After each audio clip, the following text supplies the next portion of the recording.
A winter weather advisory has been posted for the tri-states. Snow's on the way. We'll have that forecast coming up. Exchanging guns for gift cards, why the local gun buyback program is getting national attention. And drugs and syringes found near a little boy's toys. And tonight, his mother is facing charges. Breaking news alerts, tonight's top stories, and weather before the first commercial. This is Local 12 News at 11. Good evening, everybody. Snows again on the way to the tri-state. You will likely see it when you wake up in the morning. A winter weather advisory is in effect for the tri-state, and Tim is tracking the winter weather. He joins us with how much snow we'll see. Tim? Yeah, again, remember, this is not a blizzard warning. This is not a winter storm warning. This is the lowest of the three criteria. It's a winter weather advisory. So I think you'll see a couple inches of snow between late tonight, very late tonight, and the daytime hours tomorrow. Let's start out with satellite and radar data.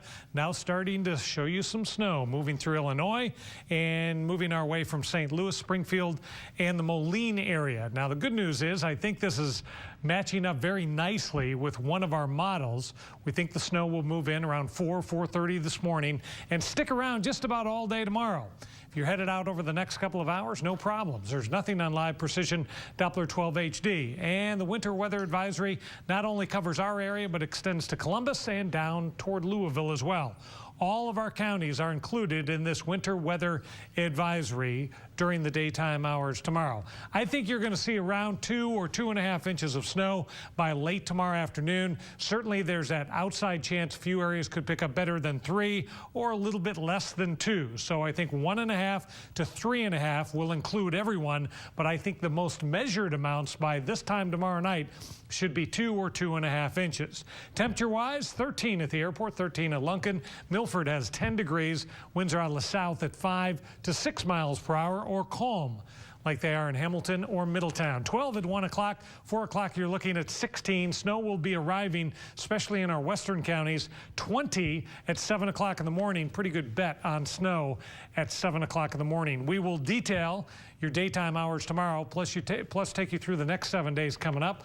Now back to the news desk with Robin Camden. All right, Tim, thank you. And road crews will be out in force tomorrow, making sure the roads are clear for your weekend. And you can count on Local 12 News to keep you posted on the winter weather. Good Morning Cincinnati starts tomorrow at 5 a.m. New tonight, a two-car crash closes the Western Hills Viaduct. 2 cars collided at about 10 o'clock tonight. We're told people were treated on the scene. No one was taken to the hospital. The westbound lanes were closed for a time. They have since reopened. Cincinnati's gun buyback program is getting national attention. A local minister involved in Cincinnati's program was invited to D.C. to meet with the vice president's task force for gun violence. Angela Ingram talked to Pastor Ennis Tate tonight about the program's progress. Angela. Well, Rob, last month when Cincinnati church leaders took the weapons off people's hands, a writer from the New York Times was actually in the crowd that day. The article he wrote highlighted local efforts, and afterwards, thousands in donations poured in.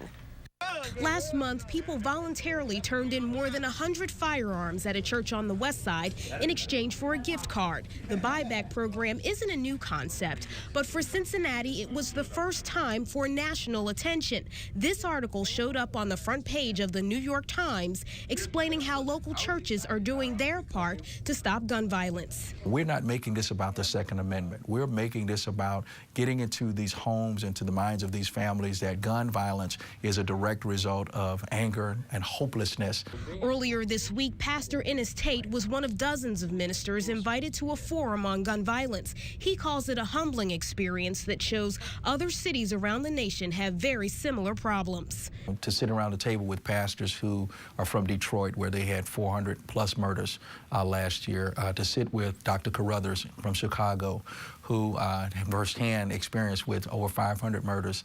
Tate says despite the high numbers, the group had hope that between law enforcement, church leaders, and politicians, there can be some ideas to curb some of the violence. Law enforcement is law enforcement. They can arrest people, but they can't arrest us out of this situation. Politicians do policies, but they can't, policies can't bring us out of this situation. So if everybody does their part, then as a collaborative effort, we're raising the community. We're changing the quality of life as a team. Now, at the first buyback, so many people showed up that they actually ran out of gift cards. Since that article appeared in the New York Times, the project has received $15,000 in donations, and that includes $2,000 from a family in Ireland that read the article. Rob, back to you. Angela, thanks very much. The next buyback is on Abraham Lincoln's birthday, February 12th. It'll be at the Baptist Church on Wayne Avenue in Lincoln Heights. A local mother is accused of storing heroin and dirty needles near her son's toys at a Madeira home. Amber Haven is out on bond tonight. She's charged with drug possession and child endangering. Local 12 News reporter Adam Clements has video you will only see on Local 12 News. This was a heroin addict that didn't throw away their needles, so there was a lot. Madeira police say they found close to 40 needles and a small amount of heroin in Amber Haven's 5-year-old son's play area. The needles were near his toys. It's very alarming. This is where the child sleeps, and he would have had access to these syringes the same as he would as the toys in the room that he would play with. Police say Haven has been living with 74-year-old Richard Hoop on Kenview Drive for weeks. They believe the 23-year-old may have been taking advantage of the Madeira man for months. It's bringing an element that often has danger around it. The drug itself is very addictive. People tend to commit crimes so that they can facilitate their drug habit. Police say they've seen an uptick in heroin abusers over the past couple of years. It is everywhere right now. We do have regular contact with people that are addicted to heroin. It isn't just an inner city problem, it's also out here in the suburbs. They say they're doing everything they can to clean up the problem, but they'll always take a little help. If you see something, say something. That's bottom line. Adam Clements, Local 12 News. Amber Haven's son was placed in protective custody with a relative. All eyes will be on New Orleans this Sunday as the Baltimore Ravens face off against the San Francisco 49ers for Super Bowl 47. It is all-day coverage right here on Local 12. Coverage starts at 11 a.m. The game kicks off at 6:30. It's followed by a new episode of Elementary and then a late edition of Local 12 News. So who do you think will win the Super Bowl? The 49ers, or do you think it'll be the Ravens? To vote in our Local 12 News poll, call 345-1212 or local12.com. Final results ahead in the broadcast. And ahead on the local station, a threat at an ATM leads to years in prison for a local man. Plus, hundreds of people will take the plunge into ice-cold water, the special reason for the icy jump, and how you might want to help. That's coming up on Local 12 News.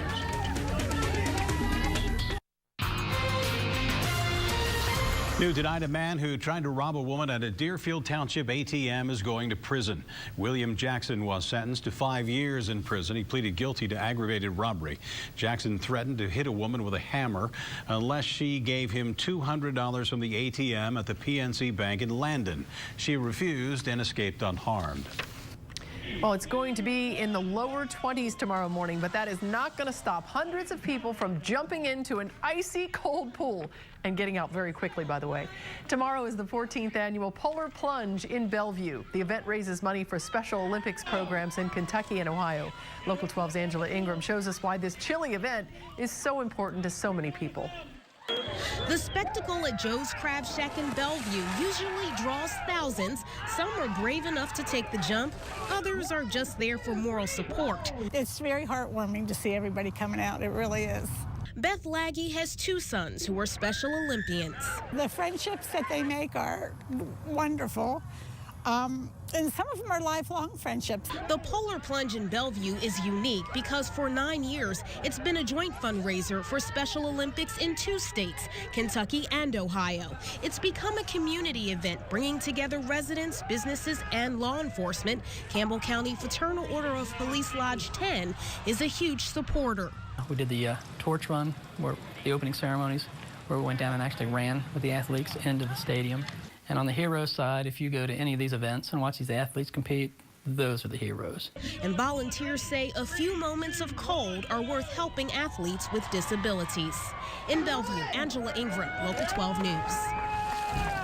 Wow. Well, it is not too late if you'd like to join in and take the plunge. You can sign up tomorrow, or you can just come on out and watch. Registration kicks off at 9 a.m. The big splash begins at 11. You can go to our website, local12.com, and click on the red Get It button for all the details. Well, the timing of tomorrow's snow is good because it's Saturday. Yeah, without question. And I think it starts around 4:30 in the morning, really continues all day long, light to moderate in nature.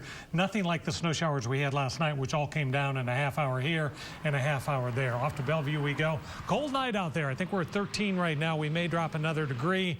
But then temperature should rise as this clipper gets into the area late tonight. And there will be some snow about the area as you wake up tomorrow morning.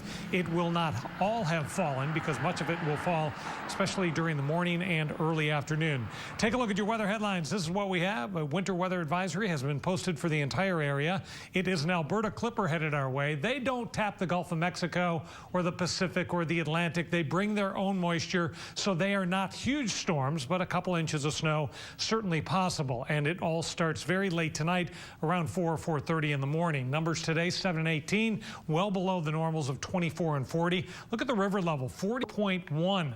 That's going to go to better than 49 feet in the next couple of days. If you have interest along the river, you might keep track of that river because it will go up. 49 isn't flood stage, 52 is, but there are some areas, especially on the east end, that start to see some water around 49. 13 right now with the dew point of 6. Barometric pressure still pretty high. In advance of that clipper, winds have shifted around to the south-southwest. Nothing on live precision Doppler 12 HD right now, but it's not difficult to pick out. This whole complex is the clipper.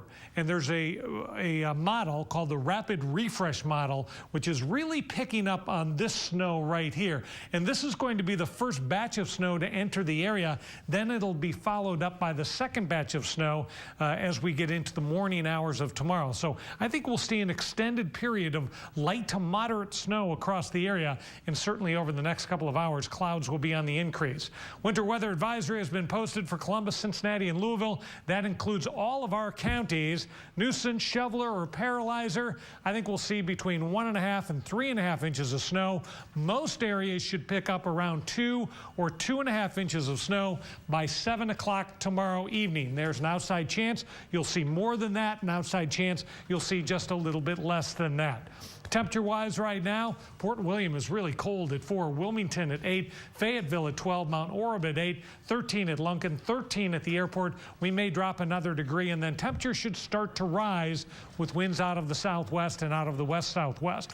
By tomorrow morning, I think the temperature will have gone up to about 19, light to moderate snow through the day, an 11 o'clock reading of 25. By 5 o'clock in the afternoon, still some light snow.